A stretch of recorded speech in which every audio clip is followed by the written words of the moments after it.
Niyanig ng magnitude 7.8 na lindol ang Sarangani pasado alas 7 ng umaga kanina. Naglabas din ng tsunami warning ang PHIVOLCS sa mga baybayin sa Mindanao. Ayon sa PHIVOLCS, naitala ang epicenter ng lindol mahigit 30 kilometro sa timog kanluran ng Maasim, Sarangani. Naramdaman ang lakas ng lindol sa maraming lugar sa Mindanao, kabilang ang General Santos City, Sultan Kudarat, Cotabato at Davao Region. May mga naitala ring malalakas na aftershocks. Sa itinaas na tsunami warning, inabisuan ng PHIVOLCS na agad lumikas sa matataas na lugar ang mga nasa coastal area sa Sarangani, Davao Occidental, Tawi-Tawi, Sulu, Basilan, Zamboanga del Sur, Zamboanga Sibugay, Sultan Kudarat at South Cotabato. Apektado ng magnitude 7.8 na lindol ang supply ng tubig at kuryente, pati na ang linya ng komunikasyon sa General Santos City. May ulat on the spot si Jerwin Paglinawan ng Super Radio Gensan. Jerwin? Connie, Rabi, umabot sa 20 hanggang 30 segundo ang mga mararamdamang aftershock sa General Santos City. Subalit ang magnitude 7.8 na lindol sa Maasim, Sarangani. Para pa ng linya sa ngayon at habang nawawalan ng supply ng kuryente at tubig sa buong lungsod. Agad na nagsara ang ilang mga establishmento habang kalat na sa kalsada. Ang mga establishmento mula sa ilang mga aplikadong sali. Nagsimula ka na rin ang mga kagamitan sa ilang bahay at mga natumahan na rin ang ilang mga motosiklo. Samantala, sinuspende naman ng pamahalaan ng General Santos City ang klase at trabaho at opisina. Emergency Disaster Response Team para sa ang mga nangangailangan ng tulong. Yes, Jerwin? Yes, okay. Jerwin, pakilarawan muli, medyo choppy ka lang. Ulitin natin, ano yung mga nakikita natin ngayon na sitwasyon dyan? May mga nagpapanik pa ba? Yung mga gusali ba? Sa video na ating nakikita, may mga ilang nagkabitak-bitak, Ano pa ba ang iyong maidadagdag? Sa ngayon, ang aktual na sitwasyon, wala yung nakikita ng establishmento na nagbukas, puro sarado lahat. May mga kalsada sa division, may mga bitat at may mga landslide din, mga minor landslide. Habang nakikita naman natin ang mga truck ng taga-DPWH at LTO na alis na yung mga debris. Hatta sa area ng Barangay Garao, natumba natin pero nakasanday sa isa pang poste at may nag-assist na rin yung mga personal LTO saan ma-warningan yung mga tourist. Alright, susubukan na lang natin muling balikan si Jerwin na Paglinawan para sa mas maayos po ng linya ng komunikasyon. Sa Cotabato City, naudlot ang nakatakdang balik eskwela ng mga estudyante kasunod ng pagyanig ng magnitude 7.8 na lindol. May ulat on the spot si Efren Mamak ng GMA Regional TV. Efren? Yes, Rapi, nagulantang ang mga mag-aaral at guro matapos maranasan ang intensity 5 ng magnitude 7.0 na lindol sa Notre Dame Village Central Elementary School sa Cotabato City. Agad naman na nagsagawa ng duck, cover and hold ang mga mag-aaral at mga guro at kalaunay nagsisilabasan. Agad naman na nag-anunsyo ng class suspension si DepEd Secretary Sunny Angara sa buong paaralan sa Cotabato City. Samantala, kanselado man ang opening of class program ceremony, kabilang ang libreng health services.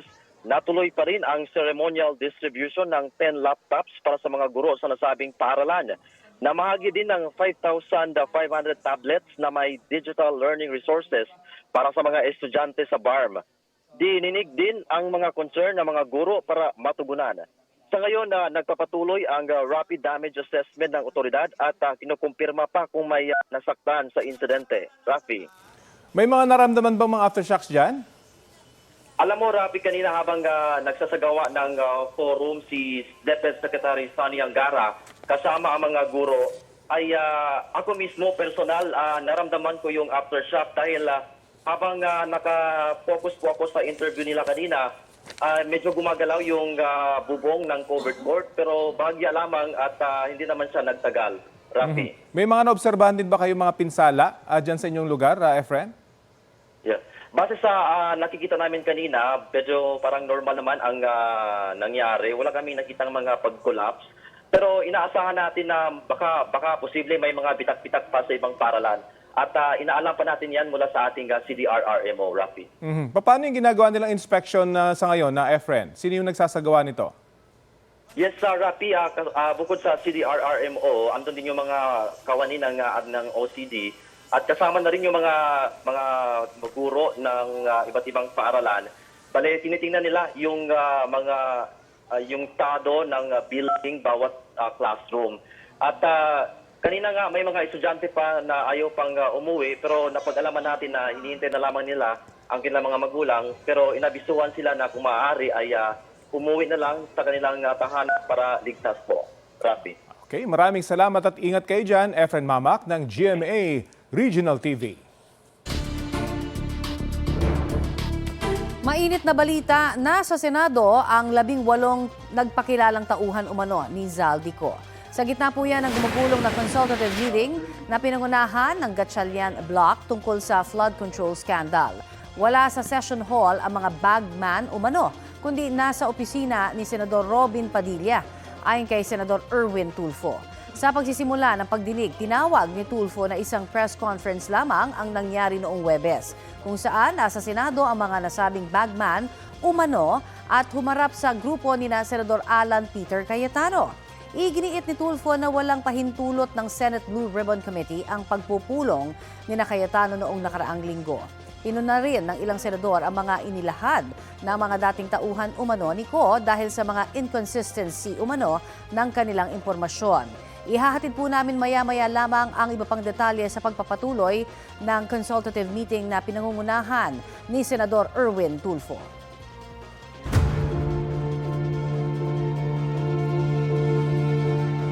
Inaresto habang nasa Senate custody ang kontratistang si Pacifico Curly Discaya ngayong umaga. Para yan sa kasong malversation of public funds kaugnay sa halos 54 million pesos na flood control project sa Barangay Bulusan, Kalumpit, Bulacan. Biyernes nang inilabas ng korte ang arrest warrant laban kay Discaya, kanyang misis na si Sara at 9 na iba pa. Walang piyansa ang kaso. Nakadetay naman si Sara Discaya sa Cebu dahil sa isa pang kaso na may kaugnayan din sa flood control scandal. Sa Senado na natili si Curly Discaya matapos ma-cite in contempt sa pagdinig ng Senate Blue Ribbon Committee noong September 2025. Ayon sa abogado ni Curly Discaya, nalulungkot ang kanyang kliyente sa kinahantungan ng kanyang pamilya para sa pagsasabi sa umanay katotohanan. Ihaharap sa Malolos Regional Trial Court si Discaya para sa return of warrant. Mga kapuso, posible ang ulan mamayang hapon o gabi ngayong unang araw ng balik eskwela. Ayon sa Pag-asa, mga local thunderstorm ang posibleng maranasan sa malaking bahagi ng bansa.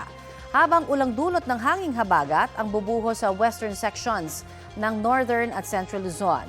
Nakataas po ang General Flood Advisory sa Ilocos Region.